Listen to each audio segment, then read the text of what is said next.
Alright, so for those of you just tuning in, we're about to do a singles battle versus one of my good viewers, Karusii. He is very, very active and a pleasure to always have around. He has won the drawing during my Twitch TV Pokemon live stream, of course, so we'll be doing a singles battle in this case. I really, really like his team right off the bat. Some really cool Pokemon. Mismagius, always very cool to see. Froslass, Milotic. He's got plenty of Pokemon that I really, really like. Flygon, he's got a lot of my favorite Pokemon. I definitely dig this team. It's a very, very cool team, man. I dig it, I dig it. Alright, let's do this, let's do this. Today I'll be bringing my Galvantula, my Goodra, my Aegislash, my Gyarados, my Sylveon, and my Donphan. Alright, I'm gonna go enter my guys as we are running out of the in-game clock. And let's go! If you guys enjoy this video, if you can leave me a like rating when I upload it to YouTube, I would very, very much appreciate it. As well as feel free to leave any comments below on what Pokemon you think will be the MVP in this particular battle out of my list. And of course, I also do Twitch streaming. I have plenty of YouTube videos, and a Facebook and a Twitter page, which you guys should all totally check out if you haven't already. Anyway, I decided to go lead with my Galvantula. Looks like he chose to lead with his Froslass. Pretty much expected. I'm not really concerned over whatever he wants to lead with. Not a big deal to me, but I'm assuming his Froslass will be his entry hazard user. This might be one of those fancy pants scarfed Froslasses. Back in 4th gen, I had a Choice Scarf Froslass with Trick, Spikes, Destiny Bond, and something like that. And oh lordy loo, this thing has Taunt. Oh my.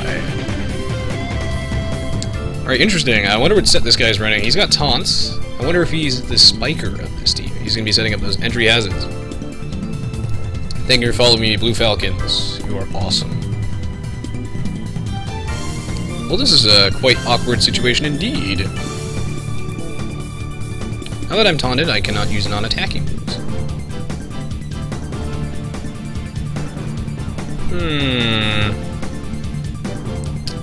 This is indeed a situation.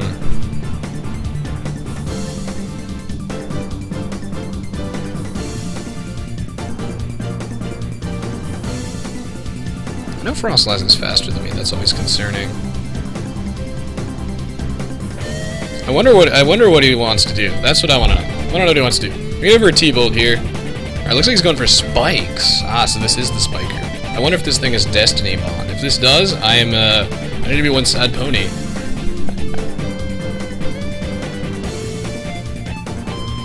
Oh, Packy, man, that's actually a really good idea. I gotta do it. I gotta do a tutorial that way. I definitely dig it, Packy. That's actually a really good idea. I'm surprised no one suggested that so far. But yeah, strategy games are all about counters, as Dislano has said. I try to think of them along the same light. Oh god, what is this guy gonna do? Is he gonna set up another Spikes? Ah, he's gonna switch out into Flygon. Ah, bollocks. Predicting my Thunderbolts. Since he's a... Ooh, shiny. Since he's a ground type, he is immune to my Thunderbolt. My taunt has finally worn off, which is pretty swell if I do say so myself. This Flygon does wall me to hell and back, which sucks. Oh my. What is he gonna do? He's gonna go for a ye old Earthquake? Or will he go for the Dragon Claw? Maybe he's gonna mix it up a bit, go for some Fire-type move. I have no idea what this Flygon's gonna do. He might even just U-turn, honestly, because I can't do anything to him, he gets some free damage. I'm gonna switch into Gyarados here, get some Intimidate action, cut his attack a little bit. He's gonna go for Fire Punch. That's good. I was thinking he might go for like Earthquake or a Fire-type move, and wow, that did a ton of damage because he crit me there. That's unfortunate. Pretty sure his Flygon doesn't carry anything for Gyarados per se. That crit kind of sucks though, because I knew after like I took like a Fire Punch or something like that, I would be able to take any single hit that he has no matter what. But now I am less than confident. I think I can still take the hit though. I'm gonna Mega Evolve this turn, go for the Ice Fang. I'm trying to be safe and not really over-predict him too hard, just because I know that I tend to make that mistake a lot, in which I will predict my opponent to do something, and then they just stay in and they don't even try to do any fancy mind game nonsense. So we're the safe Ice Fang here. Looks like Karusii is definitely not one of those, I guess, sort of passive battlers, if you will. Ah, Blue Falcons. I will actually be making a team building tutorial pretty soon. It's on my to-do list. It's a kind of complicated topic. I'll try and touch upon that a little bit in this battle if I can. Alright, well... Milotics usually like to carry, like, Recover, Scald, Ice Beam, and, like, a Toxic. So, he could just Toxic me. My question is why he would send this thing in. I know he would send it in to resist the Ice Fang. I know that, but what's he gonna do to me? Is he gonna Toxic me? Is he gonna risk me setting up some D-dances and then proceed to perhaps do some heavy damage to him? He doesn't have any priority users on his team besides his Mawile, although I suppose if he wears me down after Toxic to a point, Sucker Punch will kill me. This is tricky. I could set up AD Dance, take a turn of Toxic, and then EQ the crap out of his team or something.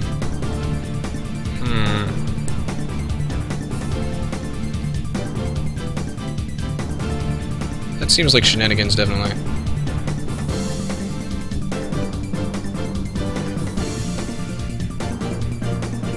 This thing is bulky as crap. I don't think I want to stay in, though, and go for, like, Earthquake and do heavy damage to him. I have no idea what he's carrying, but it doesn't threaten my Gyarados in any way, but if he did want to let me set up on him, and the only thing I can do to hurt him is Earthquake, and he has, like, so many things that are immune to Earthquake, so it's not even worth my time. Oh my goodness, he's Substitute. Interesting, interesting. I don't see too many with Hypnosis, but it does happen. And yes, that is Lady Eboshi from Princess Mononoke, yes.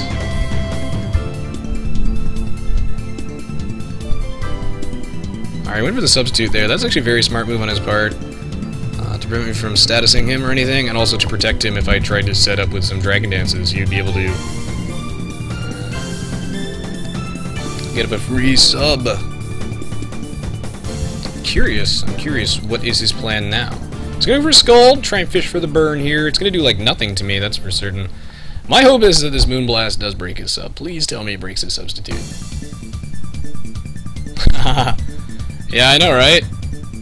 I thought Sylveon would be a good addition to my team. Alright, so Moonblast does not break the Substitute. The struggle is oh so very real. This thing is a threat. If only my Gyarados had passive recovery, this would not be a problem. I don't think he's carrying Toxic now that I know that he's got Sub.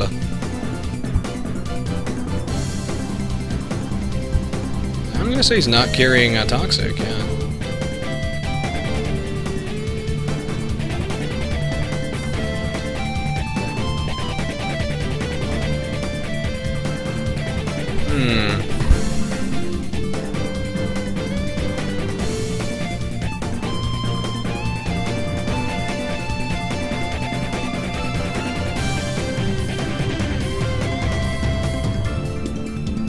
Okay. I've realized that we've reached an impasse here. I think he might want to substitute again, knowing that if I Moonblast him again, which is obvious, that he'll just get his substitute up again for free, and then he'll just keep winning these trades, so I'm assuming he'll just go for sub, and actually he goes for Scald anyway. It's kind of lame. Now I can live a Scald, and now I can start threatening him at least. Woo! Anyway, if we want to talk about team building for just a teeny bit, the general... Oh god, he got the burn. No!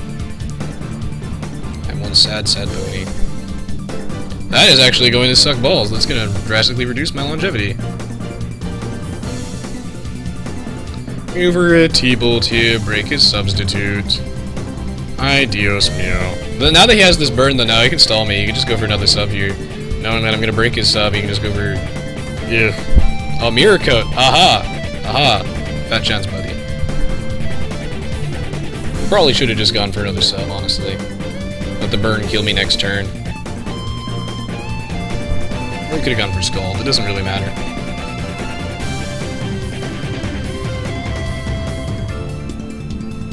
You okay? Well, anyway. Well, he's probably just going to switch out into Flygon, and I'm going to burn. No! Sad face. So in regards to team building, what you generally want is the first Pokemon that you want to keep in mind is your lead. This is the type of Pokemon that is going to start the battle off. This is going to be the lead. He's going to lead your party. Which Pokemon will you start with? And this can obviously vary. Let's see, what should I do? No Memento.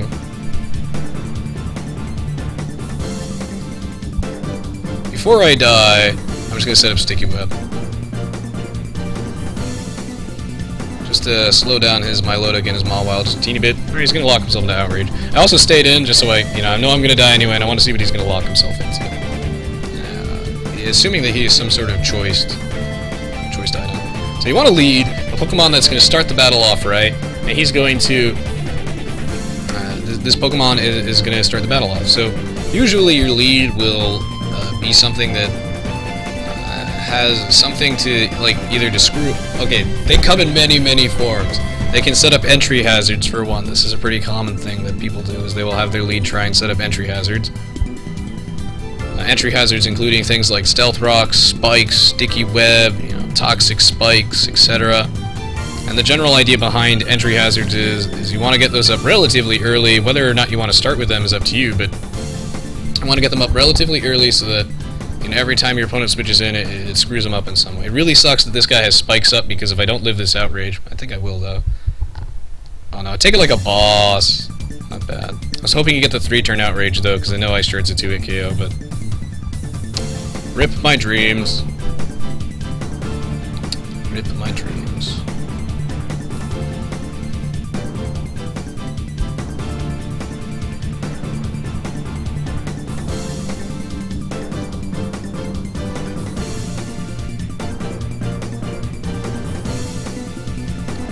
Alright, if I'm going to win this battle, I have to make some risky plays. I'm going to predict his switch into Milotic, predicting the Ice Shard, and I'm going to go out into my Goodra. Alright, that works too. That works too. I'm okay with that as well. It's basically predicting the switch into anything resisting the Ice Shard, which also includes this thing, Froslass. So yeah, your leads will usually carry like entry hazards or something like that. Leads tend to be focus sashed, because the idea with... There's many strategies that you can run in Pokemon with your team comp, right? There's many strategies. But there are plenty of leads. A common way is like a suicide lead, basically, is the Pokemon that leads the party is designed to set up entry hazards and then just die. And then be as disruptive as possible in the process. And Froslass is a great one at that, because Froslass can set up spikes, and then Froslass can use Destiny Bonds so that when Froslass inevitably dies after setting up spikes, he can take down the opponent's lead too, which is fantastic.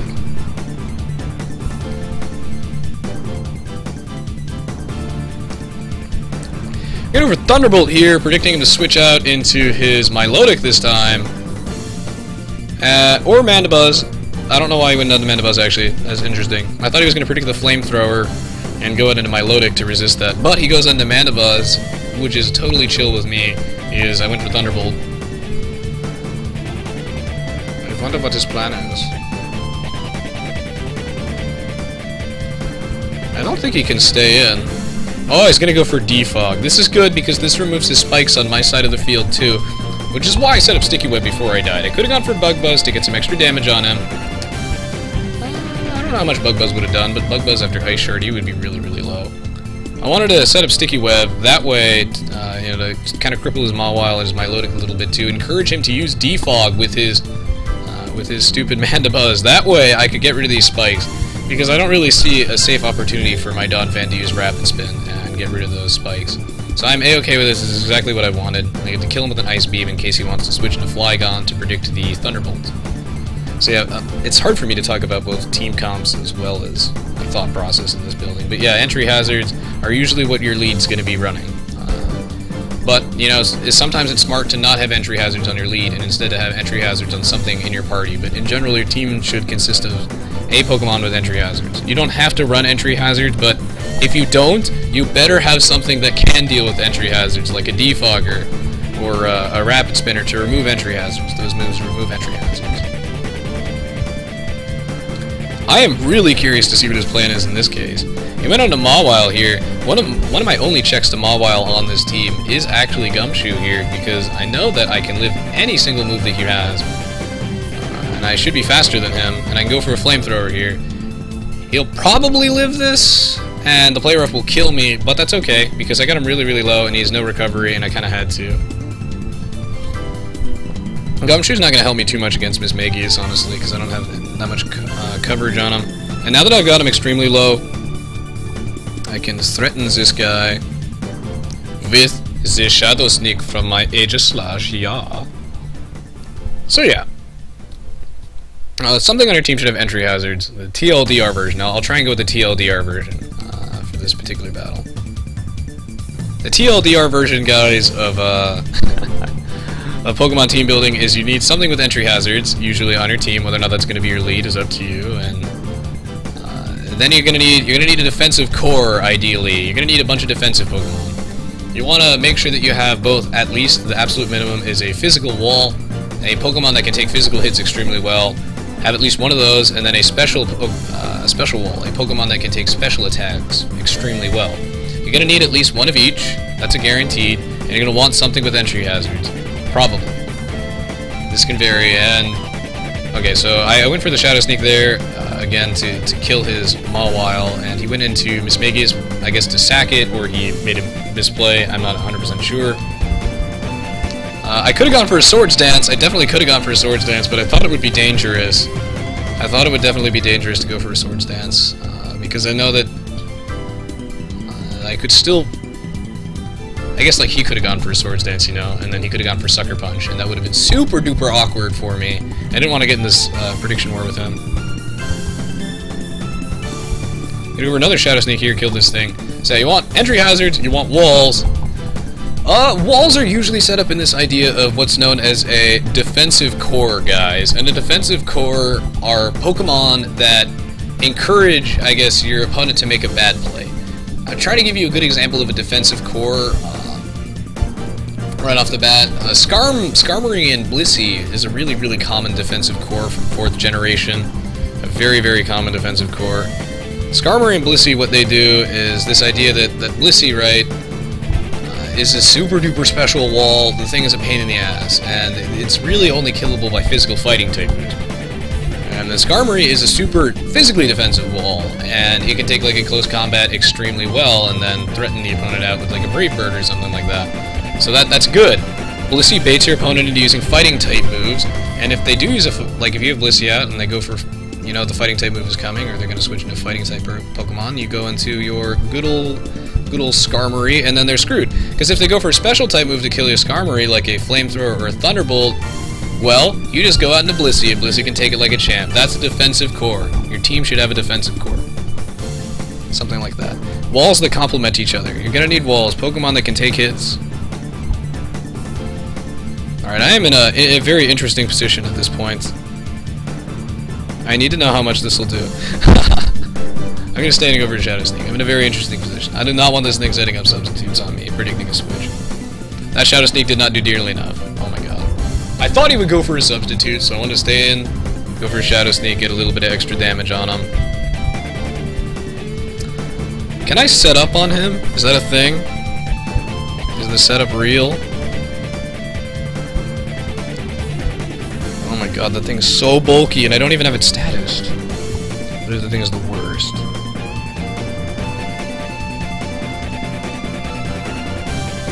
Okay, well, knowing that he has to Scald me or something like that, I'm going to go into defensive form and go for a King Shield. So yeah, let's see. I was talking about, ideally, entry hazards on your team. Those tend to be on your lead, but they don't have to be. They totally don't have to be, guys. Your lead can be basically anything. Your lead should be something, a Pokemon that you can start with that is relatively safe. Usually your lead will either be setting up entry hazards or have some other way of dealing with leads / other unfavorable matchups. So this idea with your lead is that if your lead is not setting up entry hazards, it does something like Volt Switch or U-Turn to get the hell out of unfavorable matchups. Or you could carry something like Fake Out or Taunt. My opponent, Karusii here, has a very strong lead, Froslass. Froslass can taunt me to prevent me from setting up entry hazards, because leads tend to carry entry hazards. That's very, very good. Froslass makes a great anti-lead and a lead at the same time, because you can shut down other leads with taunts and then screw them up. Froslass is a great, great, great lead. So you need an entry hazard / a lead. Your lead can also be something like your pivot, like Rotom Wash, the Smogon Laundromat. And then, yeah, so your pivots, like, generate momentum with, like, U-turn and hold switch. There's so many ways to build a team, though, that's the problem. When this guy gets a burn, by the way, I'm so screwed. So I'm really hoping, I was really, really glad that didn't burn on that turn, otherwise I would have been up shit creek without a paddle, if you will. So let's see. Defensive core, a lead with entry hazards, and then what you need to do, ideally, is to have something on your team to deal with entry hazards. A rapid spinner, so that's a defogger, or like something with, at a minimum, something with like magic bounce, at least, is recommended to deal with entry hazards, because entry hazards are out there, or like a taunt user. And again, you know, Froslass falls pretty well on this. Blue Falcons, I'll check out your team in a second. Let's see, Mamoswine, Goodra, Skarmory, Greninja, Talonflame. I mean, I can examine that after this game, so remind me again. Because I have to examine that in greater detail, to let you know for certain. But yeah, that looks like a solid team. Oh my god, I'm so fucked. I have nothing that can break this wall. This wall is... oh my god. This guy's the worst.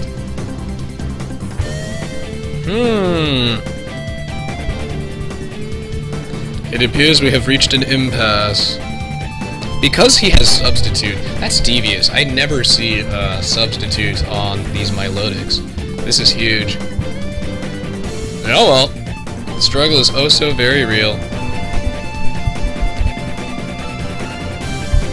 Yeah, Blastoise is a fine rapid spinner. Okay, that did 10 damage. Aegislash is gonna die here. That really sucks. The only hope I have against this thing is I could either get a Toxic on it and stall it off that way, but he'll just go for a Substitute, and he does outspeed me because he... okay. My hope was there were two things that could have happened earlier. His Mandibuzz would have either... he would have switched out his Mandibuzz, predicting the Thunderbolt into his Flygon, right? Or he would have stayed in and he would have gone for Defog. I was hoping that he would have gone... that he would have switched out into Flygon and just lost Flygon there. But he went for Defog, and the reason I was hoping, like, those were both good scenarios to an extent. One of them was Spikes from my side. I hate Spikes. The problem is without Sticky Web, my Sylveon does not outspeed the Milotic, and my only way to deal with Milotic, there are two ways that this could go. Either he doesn't get a burn after the first two Scalds, and I just kill him with my Aegislash, or I'm faster than him with Sticky Web, and I get a Toxic on this thing, and then with my Sylveon, because I'll outspeed him after the Sticky Web. That did not happen. I am in deep trouble. So I have to go to Lady Boshi here and threaten this thing.